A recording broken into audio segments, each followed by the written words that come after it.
about the last time you got a bad grade. Think about how you felt. You were probably willing to do almost anything to get that grade back up. You say to yourself, try harder, do better.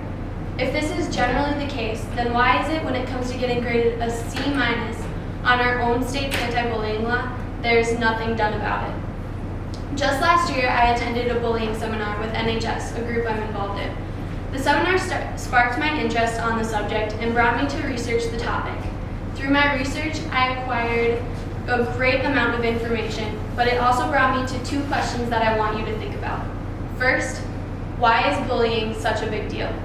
Second, why should we take this problem seriously? According to the book, Peer Victimization in Schools, an international perspective written by Adrena McGurkin, there are about 2.7 million students being bullied each year in the U.S. In fact, 160,000 students miss school on any given day due to the fear of being bullied. These aren't just statistics, these may be students in our own school. Minnesota needs a stronger anti-bullying law. I'm going to tell you why something needs to be done about bullying in Minnesota, inform you on Minnesota's anti-bullying law and what should change, and lastly, I'll give you an idea on how you can help. Let's take a step back and think about the questions I've asked before. Why is bullying such a big deal? Why should we take this problem seriously? I'm going to tell you a story about why something needs to be done about bullying. In the Rolling Stone February issue of this year, there's an article titled School of Hate, written by Sabrina Erdley. The article puts forward the idea of a suicide cluster in the Noka-Hennepin School District. 9 local students died in less than 2 years by suicide. 4 of the 9 students were believed to be homosexual and reportedly bullied. The other 5 students were also said to have been occasional victims of bullying. One of the 9 teens was Nick Lockwood, a student at Andover High. Nick originally started school in Parker's Prairie and in 3rd grade transferred. He would have graduated with the class of 2010, but he took his own life his senior year. Currently, the Minnesota anti-bullying law doesn't have enough incentive to prevent the thought that leads children to contemplate suicide. Currently, the Minnesota Attorney General Lori Swanson stated in the Star Tribune, Minnesota's 37-word law is the shortest anti-bullying law in the nation. As a state, we should be a national leader.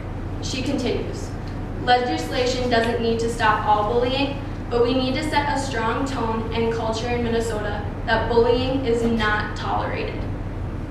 If we do these things as Swanson states, Minnesota would be working towards sustaining our Minnesota nice reputation and creating safer schools for those like Nick Lockwood.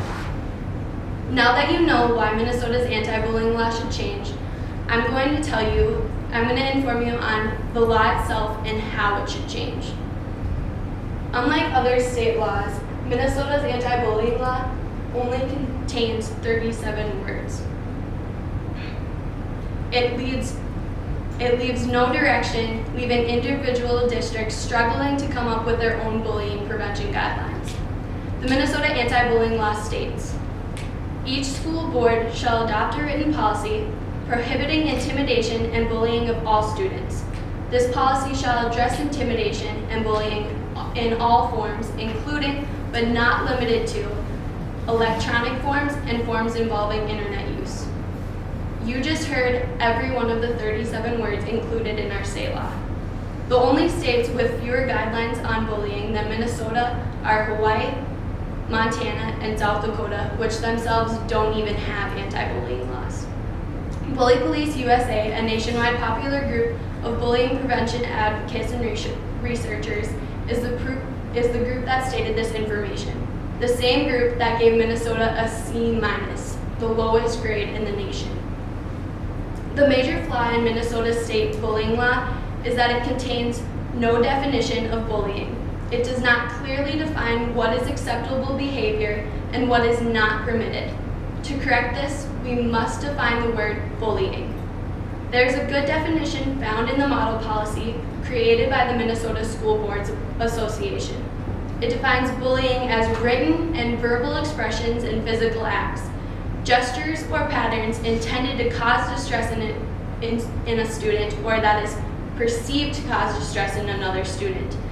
We need to include this definition in our state's anti-bullying law. Other good aspects to be included in the law are recommendations for anti-bullying training and education for student and staff, as well as bullying prevention programs. A worthy law makes anti-bullying programs mandatory. Judy Kuzinski, president of Bully Police, comments on the Bully Police USA website. Although policies are only said to be as good as the people who implement them, they are important. Rules set a tone that help shape a school's culture. Last of all, I'm going to give you a few ways you can help. There are many different ways to help out that may affect the state law, our own school policy, or even someone you know that has been affected by bullying. The most effective way to change the Minnesota State anti-bullying law is to write to your legislator. If sending a letter to your legislator recommending a new law seems unlikely, you can do simple things to help bullying fade. Get involved in anti-bullying programs.